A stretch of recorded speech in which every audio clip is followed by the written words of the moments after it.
بسم الله الرحمن الرحيم. الحمد لله الذي جعل الإنسان وهدانا إلى خير الأديان وزين قلوبنا بالإيمان، والصلاة والسلام على أفضل الإنسان وعلى آله وأصحابه خير الأنام. أما بعد، قال النبي صلى الله عليه وسلم: العلماء ورثة الأنبياء، او کما قال علیہ الصلاۃ والسلام. صدر ذی وقار، مہمانان اعظام اور گلشن محمدی کے نوشمختہ پھولوں، آج آپ حضرات کے سامنے اس عظیم الشان 10 یوم آزادی کے موقع پر آپ حضرات کے سامنے میری تقریر کا عنوان ہے مدارس اور علماء کرام کا نمایاں کردار. دعا کرے کہ اللہ تعالی مجھے حق بات کہنے کی توفیق مرحمت فرمائے. آمین.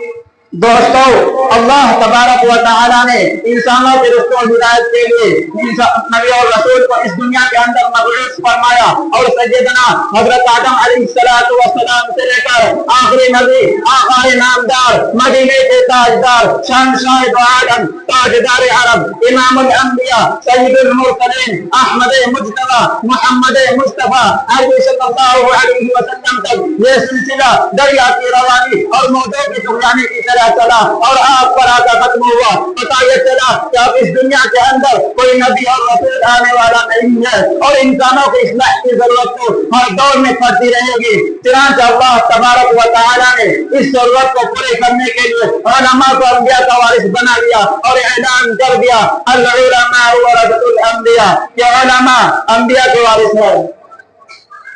حضرات گرامی، یہ علماء انہی اصحاب صفہ کا نمونہ ہے جہاں بیٹھ کر خود آقائے نامدار، مدینے کے تاجدار حضرت صلی اللہ علیہ وسلم نے حدیث کا درس دیا، قرآن کا درس دیا، اور ارشاد اسلام کا ڈنکا بجایا. جہاں یہ مدارس اسلامیہ کے اندر یہ قوت و توانائی پیدا کرتی ہے، وہیں دوسری طرف ملکوں کو انگریزوں نے غلامی سے دلا کر جیلوں میں جکڑے ہوئے مظلوم اور مغلوب انسانوں کو خوشی مسرت کا گلدستہ پیغام دیتا ہے.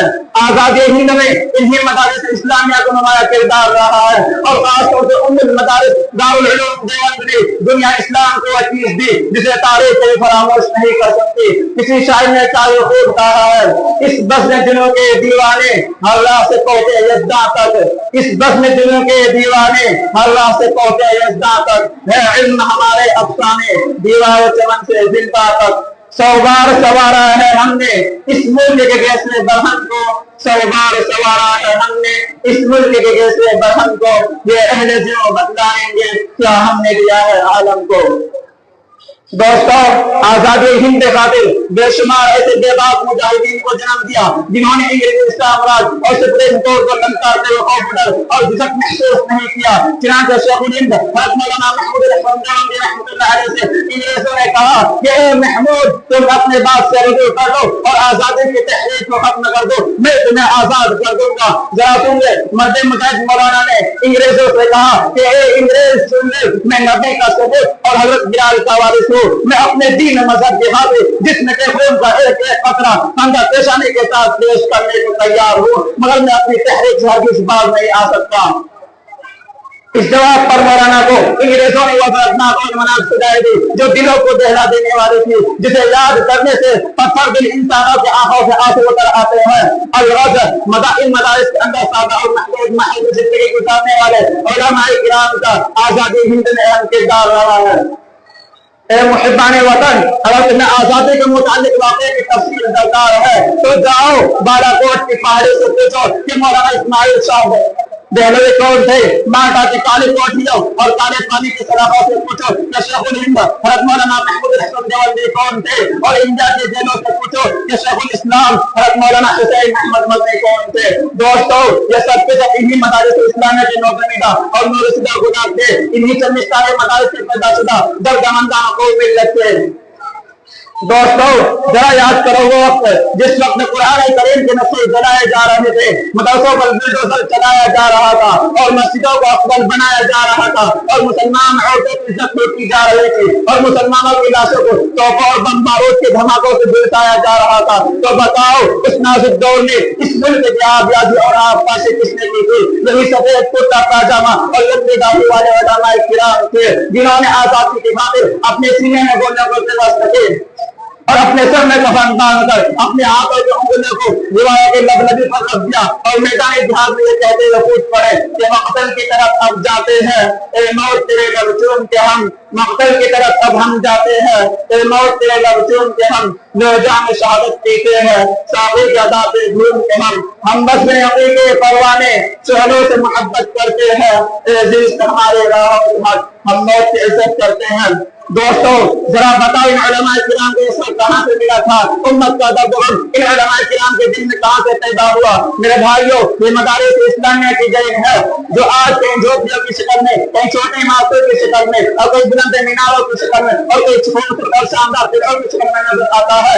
انہی مدارس اسلامیہ نے اس شمع محمدی کے پروانوں کو اپنے آغوش شفقت میں برابر تعلیم دے کر دل میں امت کی فکر جگا کر مذہب اسلام کی فکر جگا کر ملک قوم کی آزادی اور آج حاصل کرنے کے لیے میدان جہاد میں اتار کر محبت بھری آواز سے پکارا کہ میرے لختے جگر کیا تمہیں اللہ کے کلام سے محبت نہیں؟ جاؤ آج قرآن کا نسخہ جلایا جا رہا ہے۔ کیا تمہیں نبی کی پیاری پیاری حدیث سے محبت نہیں؟ آج حدیث کی تعلیم بند کی جا رہی ہے۔ کیا تمہیں مظلوم مسلمانوں کا ہی نہیں بلا رہی ہے؟ جاؤ آج قرآن کے مطابق نبی کے فرمان کے مطابق اور حضرت ابو بکر صدیق کی طرح اقدار کے طوفانوں سے ٹکر لو اور باطل کے چیلنجوں کا مقابلہ کرو۔ آج تم مظلوم کے فریاد درسی کرو اور جاؤ ظالموں کو تم ظلم کا بدلہ دو۔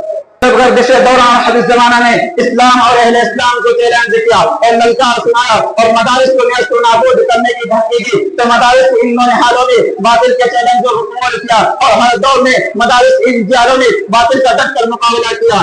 مدارس کے ان بلبلان اسلام نے جب قرآن کو اپنے سینے سے لگایا تو اسلام کو شادابی ملی۔ مدارس کے ان لختے جگر نے اللہ کے ساتھ حدیث پاک کی گنگناہٹ سے دنیا کو معطر کیا تو دین میں تازگی آئی۔ جب دینی مدارس سے خاموش دنیا میں ان پاک باز علماء نے ہوتا لگایا تو رونق اسلام میں اضافہ ہوا۔ بہرحال مدارس اسلامیہ اور علماء کرام کا حقیق میں احسان ہے جسے تاریخ کبھی فراموش نہیں کر سکتی۔ لہٰذا میں مدارس اسلامیہ اور علماء دین کا تہ دل سے شکر گزار ہوں۔ اب قلب کی گہرائی سے دعا ہے کہ نہ آئے باد خزاں بھول کر بھی انتے کبھی، نہ آئے باد خزاں بھول کر بھی انتے کبھی، رہے ہمیشہ بار اور یہ باغ راہ علوم۔ دعا کر اللہ تعالیٰ نے مدارس اسلامیہ اور علماء دین کی قدر کرنے کی توفیق عطا فرمائے۔ وآخر دعوانا الحمدللہ رب العالمین۔